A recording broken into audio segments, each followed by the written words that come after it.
To speak about the situation now, we're joined by Madut, the executive director of the Sudd Institute. A very good evening to you, and thank you so much for speaking to us. Thank you, ma'am. Good to be here again.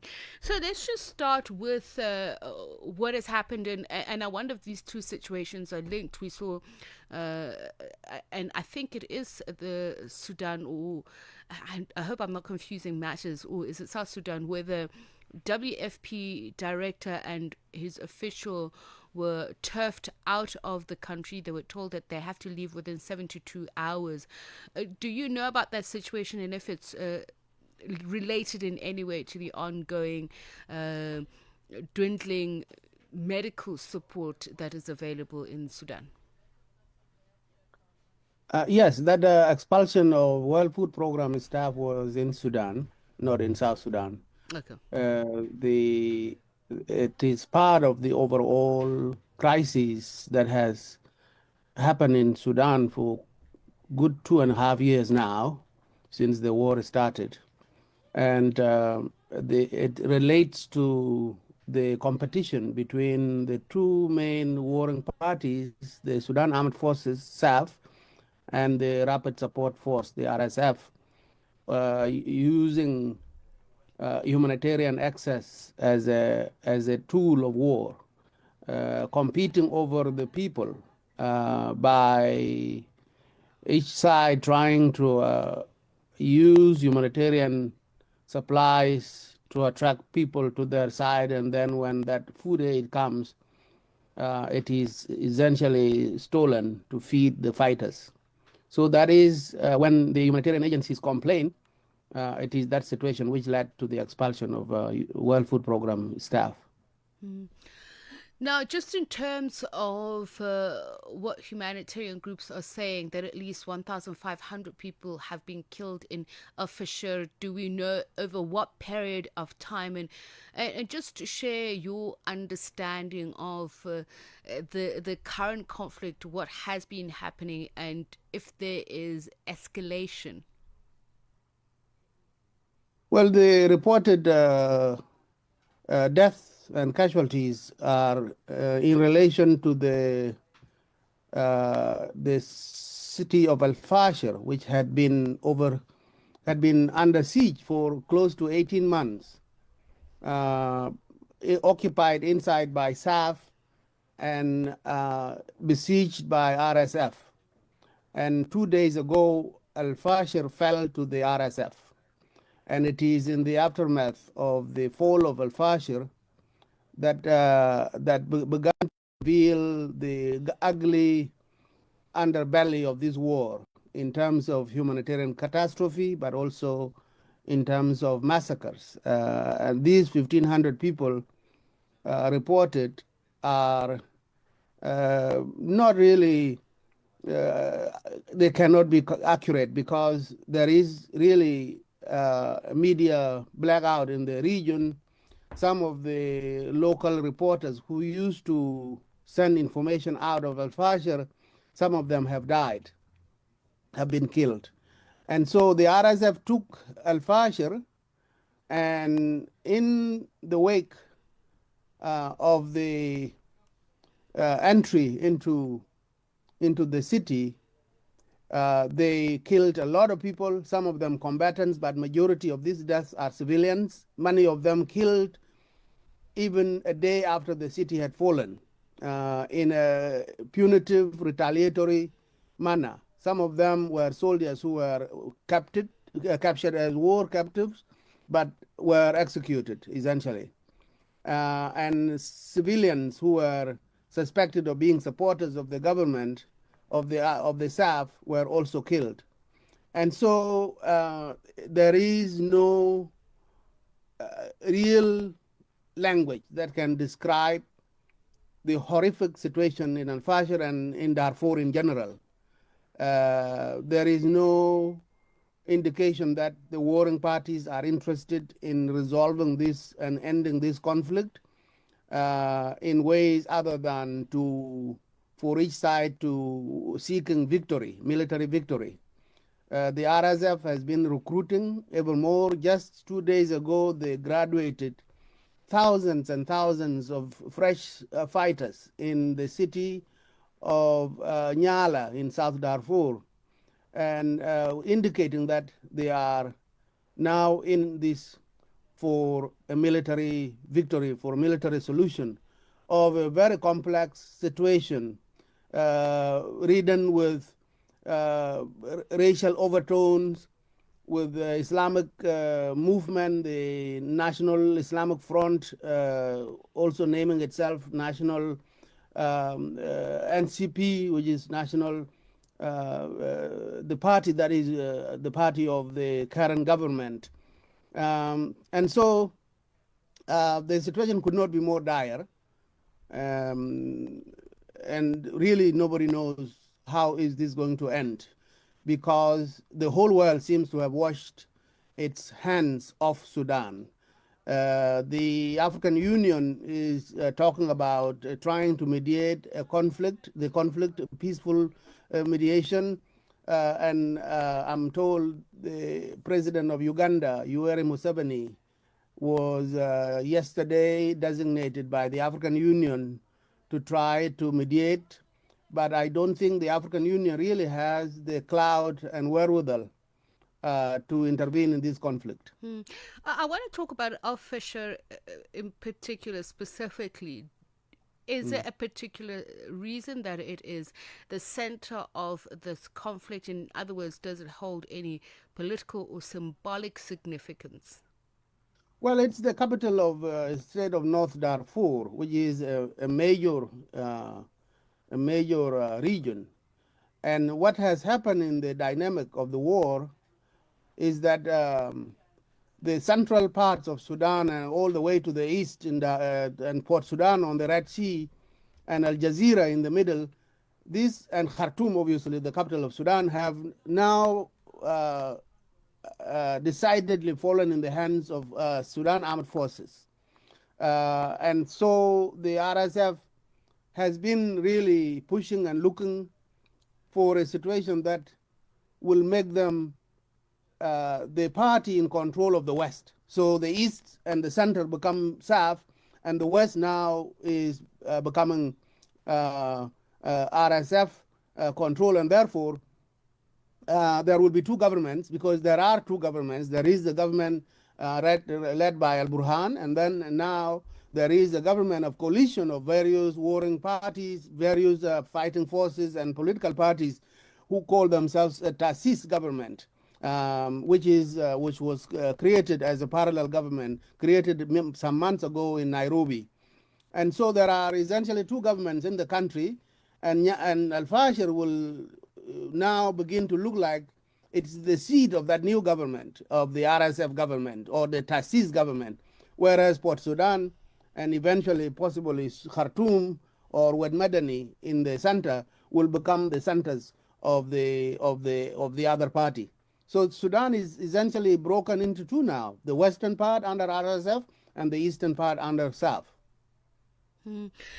So just you mentioned the graduation and recruitment of new soldiers, and I want to understand: are these enforced military deployments, as in are these victims of kidnapping who are forced to take part in the war, or is there a genuine groundswell support on both sides to be fighting for whichever side in the war?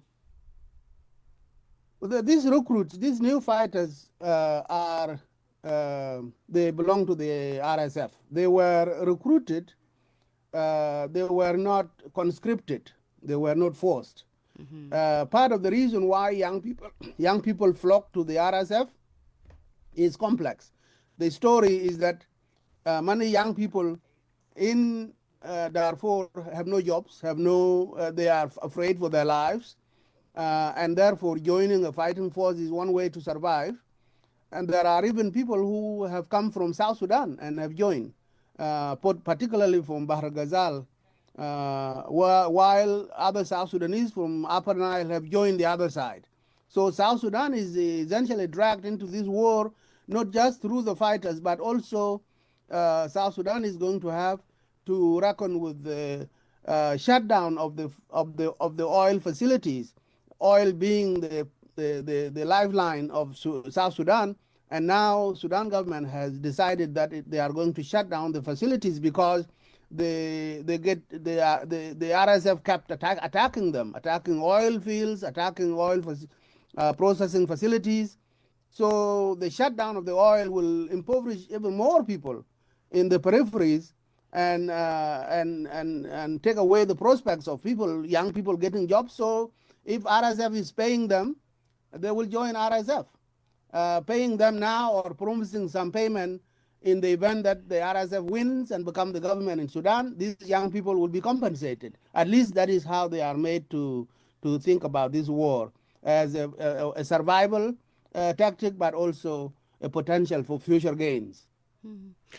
And given the fact that we have seen such high levels of displacement and also killings as a result of people fleeing the conflict and some really grave human rights abuses that have been reported, Mhm.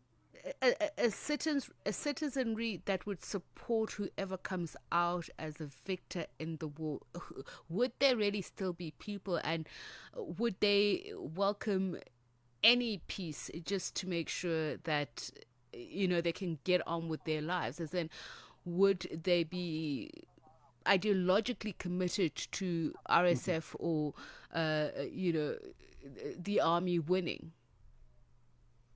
No, the lines are drawn between the two sides, but they are not so clear to the ordinary people. There are racial and religious overtones to the war. The people being killed by RSF itself, which is accusing the Sudan government of racism. RSF is also killing people who tend to be more African and black. So there is now running accusations of the RSF being accused of racial targeting of non-Arabs. And yet the RSF is made up of a lot of people who are non-Arabs. So there is that complexity, which is still very difficult to untangle what is going on. But I imagine, should the RSF win and become the government of the day, there are people who will stay away from Sudan. People who are of African descent who have migrated, who have fled. There's 14 million people have been displaced in Sudan. Many of these people have gone to Chad. Others are in Libya. Others in the deserts trying to find their way to Europe. An impossible journey. Some of them are in South Sudan, and so these people who have left Sudan. It will take a work of miracle to persuade them to go back into Sudan, regardless of which side wins the war. I think it will take time for reconstruction. It will take time for reconciliation and truth finding and dialogue for the people of Sudan to once again want to be citizens of the same country. I think Sudan is going to either stay in this war for a very long time or will disintegrate and morphed into statelets, one being under the NCP, the National Congress Party, and the other one under RSF, others under Malik Agar, who is in Angazna in the southern Blue Nile region, others under in South Kordofan under Abdul Halim Adam al-Hilu. Adam al-Hilu is now part of the Tasis government, but he has his own military. He used to be part of the SPLA, the Southern Liberation Movement. So Sudan is likely going to either stay in this volatile condition, and most likely it is going to disintegrate into further statelets. And this was predicted by many people. This has been observed that Sudan will never be the same again since South Sudan broke away. Unfortunately, it doesn't look like a resolution is on the horizon anytime soon. And is that why you believe there has been such lackluster effort from not only the international community, the African Union that you mentioned earlier on, that they seem to have forgotten about the Sudan? Oh, and what needs to be done to at least Yeah. bring back some semblance of normality for the people of the Sudan? Well, there are two main reasons for for this reality that the whole world is simply cornered into just watching. One is that the Sudanese themselves, those people in power, don't really give the African Union uh, any weight as a mediator, partly because African Union does not have any monetary offers for reconstruction. So as a mediator, they are looking for countries like the United States, the Kingdom of Saudi Arabia, perhaps UAE, and others well endowed countries to mediate and forge a peace agreement, which will come uh, with possibilities of money being put up for reconstruction, for repatriation of refugees, for rehabilitation of the infrastructure, and so forth. And African Union does not have the capacity to offer that. So I think African Union is being disregarded, being downplayed, being even derided by the Arab warring parties in Sudan. That is one reason why there is no push from the African Union.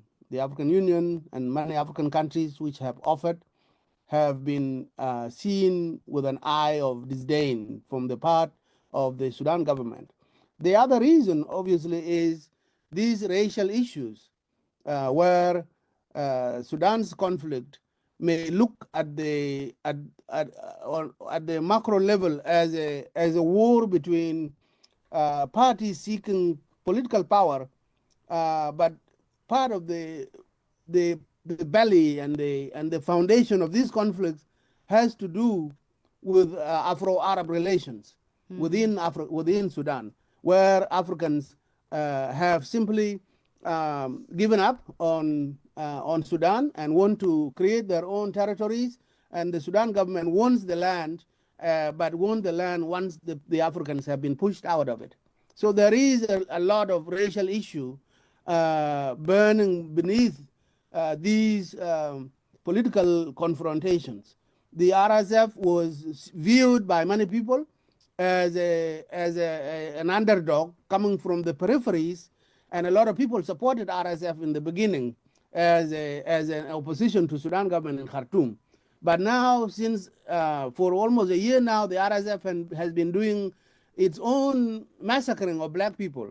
So it is very difficult to imagine a situation where Africans, especially in Darfur and Kordofan, will want to live in a country run by RSF after having seen these massacres and these vile atrocities committed in the wake of the fall of El-Fasher.